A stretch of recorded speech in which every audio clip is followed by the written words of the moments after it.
अस्सलाम वालेकुम। अजकल सैयद मुजम्मल शाह वावा मशहूर होया है, इहदी एक गल सुनो फिर मैं उहदे ते ना जवाब देना। मुझे तो जनाब एक साहब ने भी कह दिया था एक बड़ी हाई प्रोफाइल मीटिंग में कि they are hostile people, they carry guns all the time. तो मैंने कहा जनाब साहब ने तो कहा था कि आपका सारा फाटा का बॉर्डर ही उनके पास होगा, आर्मी डिप्लॉय नहीं करनी वहाँ पे क्योंकि वो हमारा फ्रंट लाइन्स हैं। आपको आधा कश्मीर किसने लेके दिया? कबायलियों ने लेके दिया।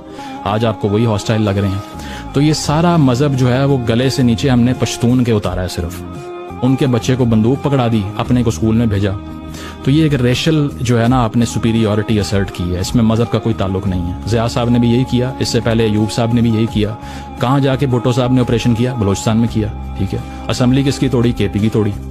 यहाँ पे तो पहली दफ़ा आप भी जो फरमा रहे हैं कि बहुत से लोगों से मुझे अब हमदर्दी हुई है, इसीलिए आप इस्लामाबाद लाहौर में बैठे हुए हैं।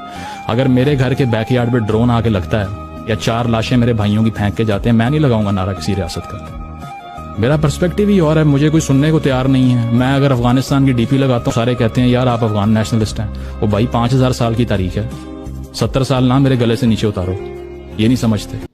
सैयद मुजम्मल शाह अपनी वीडियो 'ਚ कह रहा है कि ਜਿਹੜੇ ਕਬਾਇਲੀ ਇਲਾਕੇ ਵਾਲੇ ਨੇ ਉਹਨਾਂ ਨੂੰ ਕਾਇਦੇ ਆਜ਼ਮ ਨੇ ਆਖਿਆ ਸੀ ਕਿ ਭਾਈ ਇਹ ਸਾਡੀ ਹਿਫਾਜ਼ਤ ਕਰਨਗੇ ਤੇ ਕੋਈ ਲੋੜ ਨਹੀਂ ਉੱਥੇ ਫੌਜ ਲਾਉਣ ਦੀ। ਗੱਲ ਠੀਕ ਹੈ, ਕਾਇਦੇ ਆਜ਼ਮ ਨੇ ਆਖਿਆ ਸੀ। ਉਹਨੇ ਕਿਹਾ ਜਿਹੜੇ ਨੇ ਨਾ ਉਹ ਇੱਕ ਵੱਡੇ ਬੰਦੇ ਨੇ ਆਖਿਆ ਸੀ ਕਿ ਜੀ ਇਹ ਹੋਸਟਾਈਲ ਨੇ, ਮੁਖਾਲਫ ਲੋਕ ਨੇ ਤੇ ਰਿਆਸਤ ਨੇ ਇਹਨਾਂ ਨੂੰ ਬੰਦੂਕ ਫੜਾਈ ਹੈ। ਪਹਿਲਾਂ ਇਹ ਗੱਲ ਕਹਿ ਰਿਹਾ ਕਿ ਪਹਿਲਾਂ ਦੀ ਇਹਨਾਂ ਕੋਲ ਬੰਦੂਕ ਸੀ, ਅਸੀਂ ਤਾਂ ਨਹੀਂ ਫੜਾਈ। ਕਬਾਇਲੀ ਇਲਾਕਿਆਂ ਕੋਲ ਜਦੋਂ ਪਾਕਿਸਤਾਨ ਬਣਿਆ ਨਹੀਂ ਸੀ ਉਦੋਂ ਵੀ ਬੰਦੂਕ ਹੈ ਸੀ। ਪਿਛਲੀ ਗੱਲ ਦੀ ਮੁਖਾਲਫਤ ਕਰ ਰਿਹਾ, ਅਗਲੀ ਗੱਲ 'ਚ ਕਿ ਰਿਆਸਤ ਨੇ ਸਿਰਫ पश्तूनों के गले से मज़हब उतारा है और पश्तूनों को बंदूक फड़ाई है, बाकियों को क्या नाम है पेंसिल कलम फड़ाई है। हालांकि रियासत ने किसी ਨੂੰ ਵੀ ਨਹੀਂ ਪੜਾਇਆ ਤੇ ਪਸ਼ਤੂਨਾਂ ਨੂੰ ਬੰਦੂਕ ਰਿਆਸਤ ਨੇ ਨਹੀਂ ਫੜਾਈ, ਕਬਾਇਲੀ ਇਲਾਕਿਆਂ ਕੋਲ ਪਹਿਲਾਂ ਦੀ ਹੈ। ਤੇ ਫਿਰ ਆਂਦਾ ਜੀ ਅਯੂਬ ਨੇ, ਭੁੱਟੋ ਨੇ, ਜ਼ਿਆ ਨੇ ਵੀ ਇਹ ਕੀਤਾ। ਤੇ ਹੁਣ ਅਯੂਬ ਆਪ ਪਠਾਨ ਸੀ, ਜ਼ਿਆ ਜਿਹੜਾ ਸੀ ਚਲੋ ਪੰਜਾਬੀ ਸੀ ਲੇਕਿਨ ਅੰਮ੍ਰਿਤਸਰ ਤੋਂ ਆਇਆ ਸੀ, ਠੀਕ ਹੈ। ਤੇ ਜਿਹੜਾ ਭੱਟੋ ਉਹ ਸਿੰਧੀ ਸੀ। ਇਹਨਾਂ ਸਾਰਿਆਂ ਨੇ ਜੋ ਕੁਛ ਕੀਤਾ ਉਹਦੇ 'ਚ ਕਸੂਰ ਸਿਰਫ ਐਂਡ ਤੇ ਪੰਜਾਬੀਆਂ ਦਾ ਕੱਢਦੇ ਨੇ।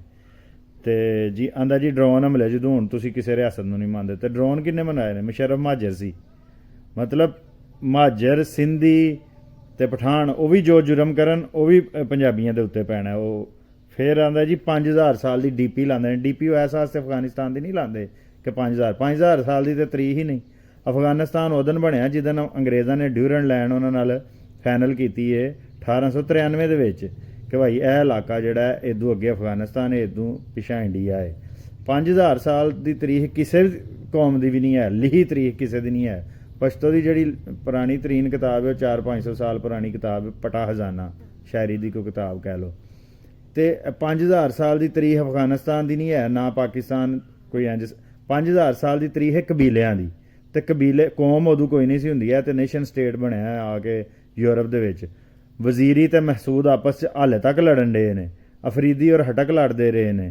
ਵਾਦੀ ਤੀਰਾ ਦੇ ਵਿੱਚ ਦਿਓਬੰਦੀ ਔਰ ਸ਼ੀਆ ਪਠਾਨ ਆਪਸ 'ਚ ਲੜਦੇ ਰਹੇ ਨੇ। ਤੇ ਕੌਮ ਤੇ ਕਦੀ ਹੈ ਹੀ ਨਹੀਂ ਸੀ ਇਹ ਜੀ 5000 ਸਾਲ ਦਾ ਝੂਠ ਹੈ। 5000 ਸਾਲ ਤੋਂ ਕੋਈ ਕੌਮ ਨਹੀਂ, ਨਾ ਅੰਗਰੇਜ਼, ਨਾ ਫਰੰਚ, ਨਾ ਜਰਮਨ। ਇਹ ਬਣੇ ਨੇ 200 ਸਾਲ ਤੋਂ ਜਦੋਂ ਨੈਸ਼ਨ ਸਟੇਟ ਦਾ ਕਨਸੈਪਟ ਆਇਆ। ਉਦੋਂ ਪਹਿਲਾਂ ਕਬੀਲੇ ਹੁੰਦੇ ਸਨ।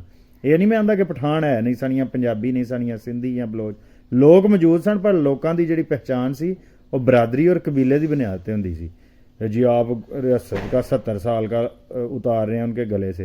जो 150 साल तो अफगानिस्तान वाले ਜਿਹੜੇ ਵਜ਼ੀਰਸਤਾਨ ਵਾਲੇ ਨੇ ਉਹ ਤੇ ਹੈ ਹੀ ਨਹੀਂ ਅਫਗਾਨ, ਮਤਲਬ ਅਫਗਾਨਿਸਤਾਨ ਦੇ ਨਹੀਂ। ਜਿੰਜ ਅਫਗਾਨਿਸਤਾਨ ਨੂੰ 1853 'ਚ ਬਣਿਆ, ਪਾਕਿਸਤਾਨ ਨੂੰ 1947 'ਚ ਬਣਿਆ। ਤੇ ਜੇ ਤੁਸੀਂ ਅਫਗਾਨਿਸਤਾਨ ਨੂੰ ਮੰਨ ਰਹੇ ਹੋ ਤੇ ਤੁਸੀਂ ਪਾਕਿਸਤਾਨ ਨੂੰ ਨਹੀਂ ਮੰਨ ਰਹੇ। ਤੇ ਇਹ ਝੂਠ ਹੈ ਕਿ ਭਾਈ ਅਫਗਾਨਿਸਤਾਨ 5000 ਸਾਲ ਤੋਂ ਹੈ ਔਰ ਪਾਕਿਸਤਾਨ ਸਿਰਫ 70 ਸਾਲ ਤੋਂ ਹੈ। ਅਫਗਾਨਿਸਤਾਨ 100 ਸਾਲ ਤੋਂ ਹੈ, ਪਾਕਿਸਤਾਨ ਜੇ 75 ਸਾਲ ਤੋਂ ਹੈ ਨਾ। ਤੇ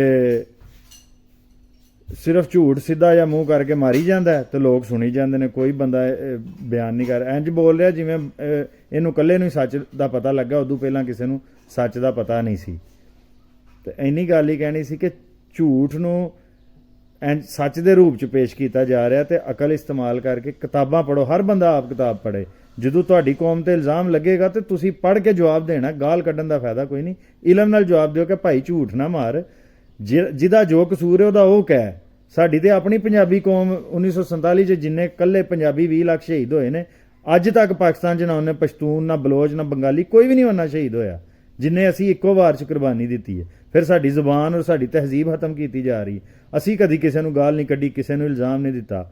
ਤੇ ਇਹ 2 ਨੰਬਰ ਦਾਨਸ਼ਵਰ ਪੰਜਾਬੀ ਉੱਠ ਕੇ ਅੱਧਾ ਸੱਚ ਤੇ ਅੱਧਾ ਝੂਠ ਮਿਲਾ ਕੇ ਨਾ ਕਸੂਰ ਸਾਰਿਆਂ ਦਾ ਰਲਾ ਕੇ ਤੇ ਆ ਕੇ ਪੰਜਾਬੀਆਂ ਤੇ ਪਾ ਦਿੰਦੇ ਨੇ।